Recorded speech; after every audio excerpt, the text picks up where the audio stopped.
नैन छिद्रन्ति शस्त्राणि नैन दहति पावक। न चैन क्लेदयन्त्यापो न शोषयति मारुत। द्वितीय अध्याय श्लोक 23। हिंदी अनुवाद। आत्मा को न शस्त्र काट सकते हैं, न आग उसे जला सकती है, न पानी उसे भिगो सकता है, न हवा उसे सुखा सकती है।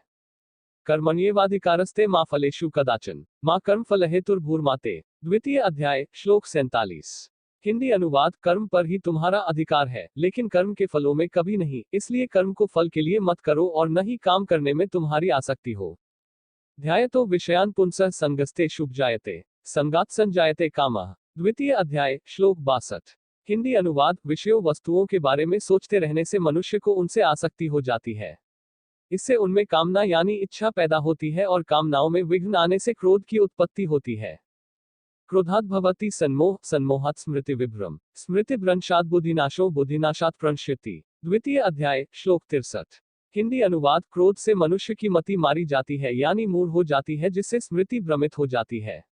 स्मृति भ्रम हो जाने से मनुष्य की बुद्धि नष्ट हो जाती है और बुद्धि का नाश हो जाने पर मनुष्य खुद का अपना ही नाश कर बैठता है। यद्यदाचरति श्रेष्ठस्तत्तदेवेतरो जन स यत् प्रमाण कुरुते लोकस्तदनुवर्ते। तृतीय अध्याय श्लोक 21। हिंदी अनुवाद। श्रेष्ठ पुरुष जो आचरण यानी जो काम करते हैं, दूसरे मनुष्य आम इंसान भी वैसा ही आचरण वैसा ही काम करते हैं।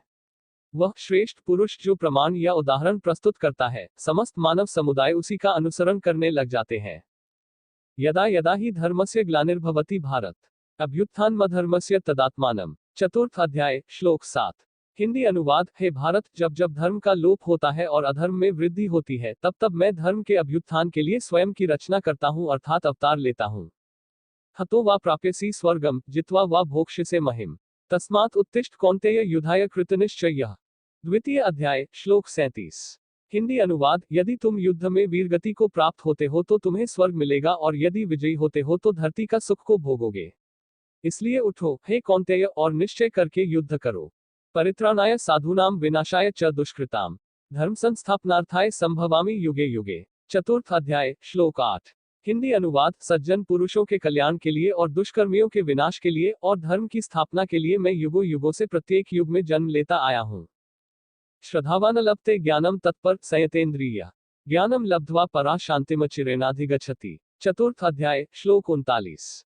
हिंदी अनुवाद। श्रद्धा रखने वाले मनुष्य, अपनी इंद्रियों पर संयम रखने वाले मनुष्य साधन पारायण हो अपनी तत्परता से ज्ञान प्राप्त करते हैं, फिर ज्ञान मिल जाने पर जल्द ही परम शांति भगवत प्राप्ति रूप परम शांति को प्राप्त होते हैं।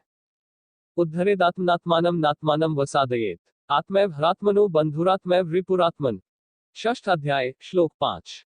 हिंदी अनुवाद। अपने द्वारा अपना संसार समुद्र से उद्धार करे और अपने को अधोगति में न डाले, क्योंकि यह मनुष्य आप ही तो अपना मित्र है और आप ही अपना शत्रु है।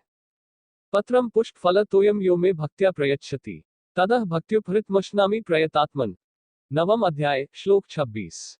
हिंदी अनुवाद। जो कोई भक्त मेरे लिए प्रेम से पत्र, पत्ती, पुष्प, फल, जल आदि अर्पण करता है, उस शुद्ध बुद्धि निष्काम प्रेमी भक्त का प्रेम पूर्वक अर्पण किया हुआ वह पत्र पुष्पादि मैं सगुण रूप से प्रकट होकर प्रीति सहित खाता हूँ। अन्नोद्विजते लोको लोकान्नोद्विजते च यः हर्षामर्षभयोद्वेगैर्मुक्तो यः स च मे प्रियः। द्वादश अध्याय श्लोक 15। हिंदी अनुवाद। जिससे किसी को कष्ट नहीं पहुंचता तथा जो अन्य किसी के द्वारा विचलित नहीं होता, जो सुख दुख में, भय तथा चिंता में संभाव रहता है, वह मुझे अत्यंत प्रिय है। सर्वधर्मान् परित्यज्य मामेकं शरणं व्रज अथवा सर्वपापेभ्यो मोक्षयिष्यामि मा शुच। अष्टादश अध्याय श्लोक 66। हिंदी अनुवाद। सभी धर्मों को छोड़कर मेरी शरण में आ जाओ, मैं तुम्हें सभी पापों से मुक्त कर दूंगा, इसमें कोई संदेह नहीं है।